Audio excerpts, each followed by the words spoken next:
Let's take a look at this. So multiple reports have the Browns still very much in the mix for Jarvis Landry. Nothing really close, but the Browns in the picture. And Casey, I think you and I have talked about this. I've said this before. If you don't hear other teams linked to a guy like Jarvis Landry, that's a pretty good sign, because I think everything else being equal, he probably would like to come back to Cleveland. Yeah, I agree. He'd probably like to come back to Cleveland. But I kind of feel what the Browns' on-field needs are. They've kind of outgrown what Jarvis can provide at this stage in his career.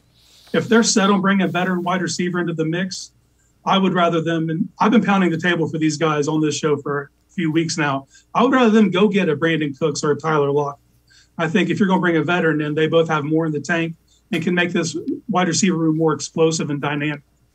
Yeah, and, you know, Will Fuller, I'm with you on that one as well.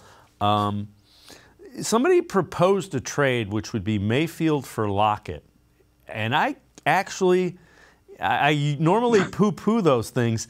But, man, yeah. it was a viewer. And I think it is, I'm like, that has some potential, I think.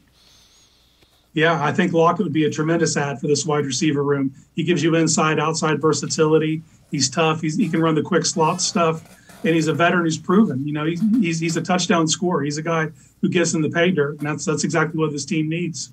And the other thing is you know, Seattle's clearly going younger. They're going to keep DK Metcalf, I believe. Lockett makes a little bit more money than you probably want if you don't think you're contending, and you get the quarterback, which kind of Lockett's contract would help offset the money they're taking on with Baker Mayfield. So it makes a lot of sense when you look at some of the angles of it.